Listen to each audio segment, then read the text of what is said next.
A paz do Senhor Jesus, sou o pastor Renan Costa, quero deixar uma palavra aqui para você. A importância de congregar. Vamos lá, qual é a importância da gente congregar em uma igreja? Há uma doutrina que diz por aí, demoníaca, que fala que não precisamos congregar porque a igreja somos nós. Entre aspas, eu concordo que a igreja somos nós, sim. Mas Jesus, ele veio e nunca anulou a congregação, nunca anulou congregar, estar dentro de um ambiente que são 4 paredes, chamado de igreja. Nunca. A Bíblia diz que Jesus ia constantemente ao templo. A Bíblia diz que ele com 12 anos estava no templo. A Bíblia diz que ele foi numa sinagoga, que era a igreja da época, e lá não pôde operar muitos milagres por causa da incredulidade daquele povo. Então, entenda que Jesus ele sempre ia. E outra vez ele foi no templo de Jerusalém, chegando lá estavam vendendo, comprando, e tem toda uma explicação para isso, né, que não se pode vender nada na igreja, nem comprar nada, não é nada disso. Tem toda uma explicação da corrupção que estava acontecendo ali, entre os sacerdotes e os vendedores que estavam ali naquele pátio. Então, Jesus ele foi lá, ele virou as cadeiras, quebrou tudo, soltou a bicharada, né, que estava lá presa, enfim, virou as mesas, e ele disse assim, a casa do meu pai será chamada casa de oração. Aleluia. Então ele não falou assim, agora não tem mais a igreja é gente, agora a igreja é gente. Não, ele falou, a casa do meu pai será chamada casa de oração. É por isso que eu sempre falo, oração é a chave. Essa é uma frase minha que eu tenho comigo, que eu vivo ela, porque oração é a chave. Entenda isso, porque Jesus disse, a igreja é um local de oração. Inclusive eu estou aqui nesse momento para isso, meditando, né? Daqui a pouco eu vou estar orando, porque aqui é um local de oração, um lugar específico de paz, de tranquilidade para orar. É um local de oração. Amém? Então, eu olho para essas pessoas que dizem que não precisa congregar e vejo que elas foram levadas por um vento de doutrina, que Paulo disse para que tivéssemos cuidado, o apóstolo Paulo disse, tivéssemos cuidado e tivéssemos conhecimento para não sermos levados por vento de doutrina. Então eu vou para a Bíblia, Hebreus capítulo 10, versículo 25, não deixando a vossa congregação, como é costume de alguns. Então a Bíblia está dizendo que naquele tempo já tinham pessoas deixando de congregar.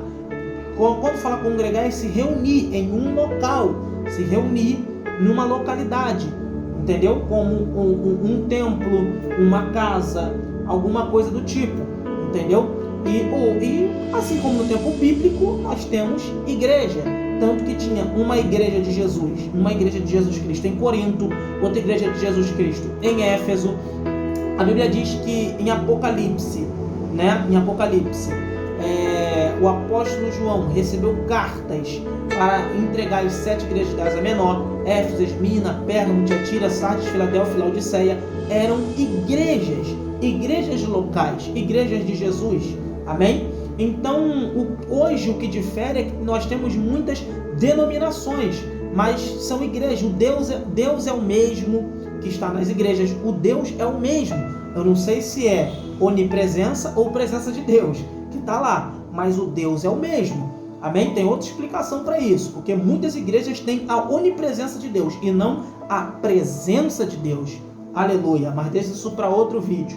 Então, Hebreus 13, 7, olha o que diz: lembrai-vos dos vossos pastores que vos falaram a palavra de Deus, a fé dos quais imitai, atentando para a sua maneira de viver.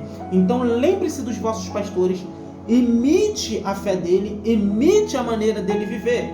Então é por isso que uma liderança espiritual tem que ser uma pessoa que tenha palavra e oração, porque o povo vai imitar a sua maneira de viver. Jesus deixou isso pra gente. Aqueles que andaram com Jesus imitaram Jesus. Aqueles que andaram com Pedro imitavam Pedro. Aqueles que andavam com Paulo imitavam Paulo, porque eles imitavam a Jesus, porque eles pareciam com Jesus, porque eles só falavam de Jesus e do reino de Deus, assim como Jesus fazia. Então, lembrar dos vossos pastores. Se é para lembrar dos pastores, é porque tem liderança, tem pastor. Amém? Hebreus 13:17. Obedecei a vossos pastores e sujeitai-vos a eles, porque oram pela vossa alma. Amém? Então a Bíblia diz que nós devemos obedecer aos nossos pastores, nossos líderes espirituais, ou a nossa liderança espiritual. Aquele que nos lidera ou aqueles que nos lideram, devemos obedecer, ter uma postura de obediência. Então eu pergunto, se eu não congregar, quem vai me batizar? Se eu não congregar, quem é que vai me batizar? Eu deixei aqui umas perguntinhas. Se eu não congregar, como eu vou ceiar? Se Jesus disse que isso era um mandamento para a gente fazer até que ele viesse buscar a igreja, nós devemos se reunir e ceiar. Se eu não congrego, como é que eu ceio? Eu vou fazer minha própria ceia sozinho, dentro de casa, eu e minha família? Isso não existe. A ceia é um momento de comunhão, é um momento de estarmos todos ali relembrando as últimas palavras de Cristo, sua morte e ressurreição, e que ele voltará para buscar a igreja. Então, se eu não congregar, se eu não for para a igreja, não tiver igreja, a fé de quem eu vou imitar? Eu vou imitar a maneira de quem viver, se eu não tenho uma liderança? Quem é que vai orientar o meu relacionamento conjugal quando eu tiver com problema na relação, quando eu tiver com problema com os filhos? Quem é que vai me orientar se eu não tenho pastor, se eu não tenho liderança? Então entenda isso, irmão, irmã. Congregar é algo bíblico, é algo que eu estou lendo aqui para você e quero ler o último. 1 Timóteo capítulo 3, versículo 14 e 15.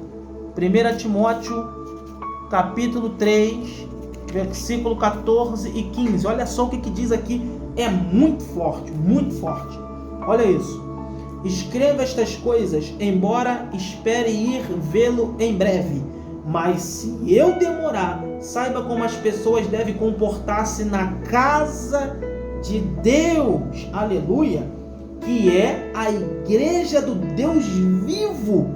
A casa de Deus está falando de um templo, 4 paredes, um local específico, coluna e fundamento da verdade, que é assim que a igreja tem que ser, coluna e fundamento da verdade, porque a palavra de Deus é verdade, está ali.